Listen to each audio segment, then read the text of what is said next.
I think this is it. I think the Vikings have hit rock bottom. If Jefferson requests a trade, would you blame him?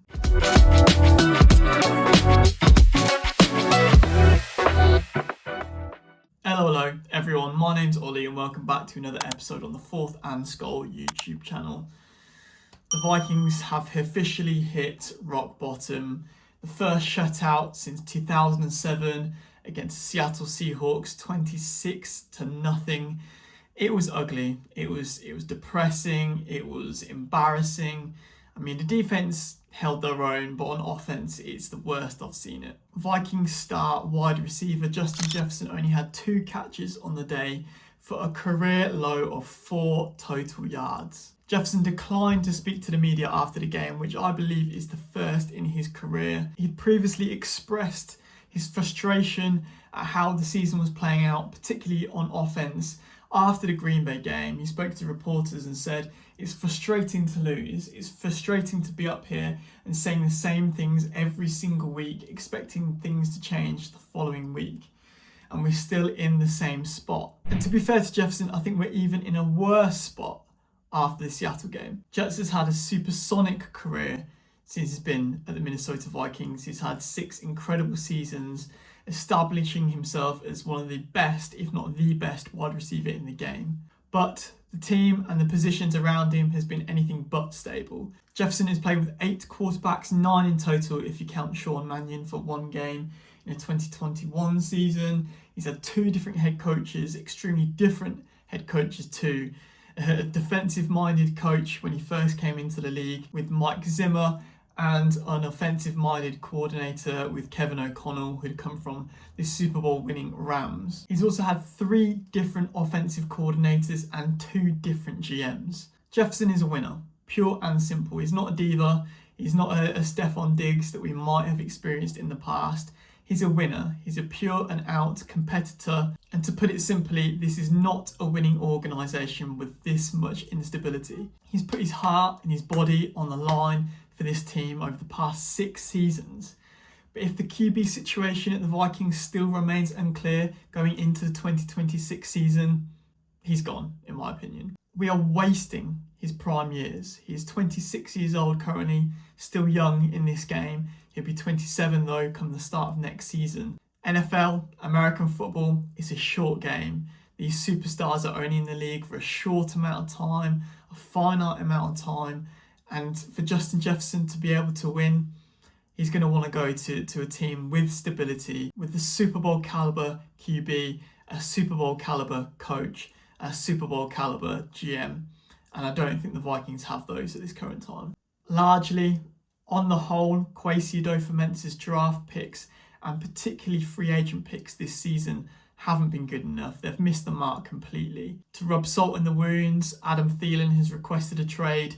He's acknowledged it is his final season in the NFL and he wants to go out and win and try and compete on a playoff-bound team. And can you blame him? He's had very limited opportunities in his Vikings side. He's been basically pushed aside by Jalen Naylor. Arguably, you can say on the opportunities that Thielen has had, he has had some critical drops. But in hindsight, this trade was an awful trade for Kwesi. Kevin O'Connell, coach of the year last year.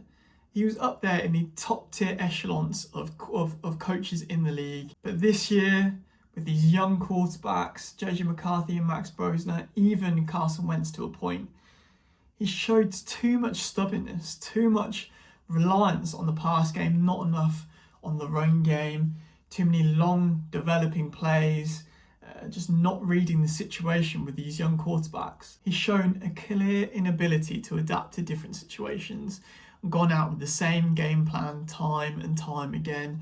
I mean, that 4th and 1 call at the weekend with Max Brosmer.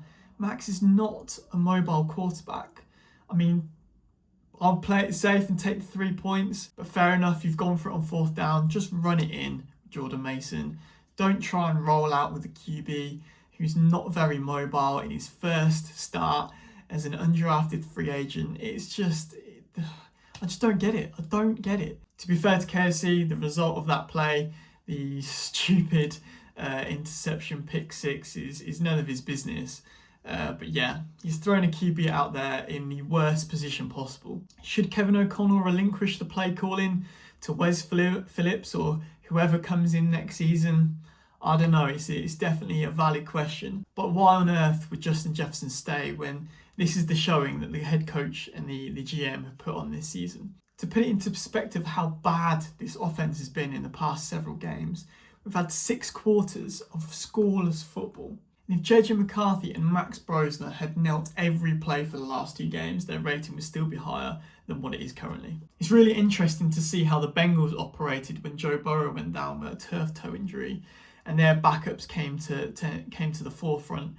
You know, Jake Browning and Joe Flacco who came into the side, but they still targeted Jamar Chase. In 7 games without Joe Burrow this season, Jamar Chase received 60 receptions, 640 receiving yards and 4 touchdowns.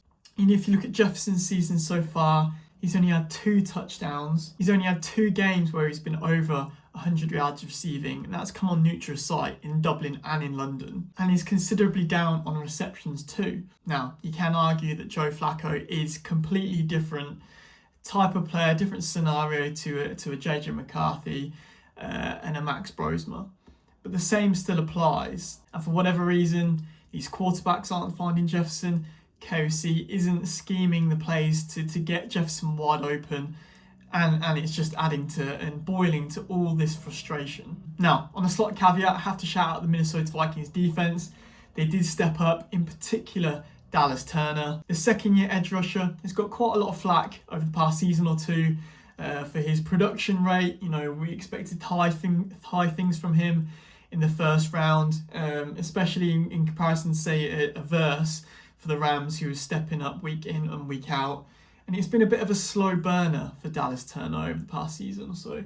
But over the last 3 games, he's had 15 total tackles, 8 QB hits, 4 sacks, and 2 forced fumbles. He's really showing his worth now and really sort of stepping into that position. He's had more game time this season with AVG being out at the start of the season, with Grenard struggling with injuries as well. And he's really cemented his place. So props to Dallas Turner. The defense got after Sam Darnold, 4 sacks. It was more of a bend but don't break kind of defense this week. Just don't give up that big play to JSN. And they did that. They did that on the whole. The tackling, though, in the secondary was pretty poor. Isaiah Rodgers in particular. Josh Metellus has looked pretty shaky this season in those tackling positions. Same with Harrison Smith. Harrison Smith is showing his age now. It's really quite sad to see, to be honest. And this will be his last season in purple. I saw someone on socials say we're out here cheering for first downs and yards. And that is the actually most embarrassing thing. We have more turnovers than touchdowns on offense. Let that sink in. More turnovers than touchdowns on offense.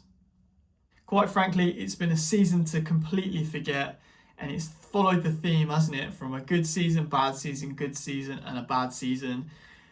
But the thing is, the difference is between this season and the injury-ridden 2023 season, at least that season had a bit of fight. This season, he's got nothing. I have no idea what the Vikings do from here. Where do they go in the off-season? Do they go out and get a veteran, say Mac Jones or a Daniel Jones? Although arguably, why would he want to come back to Minnesota?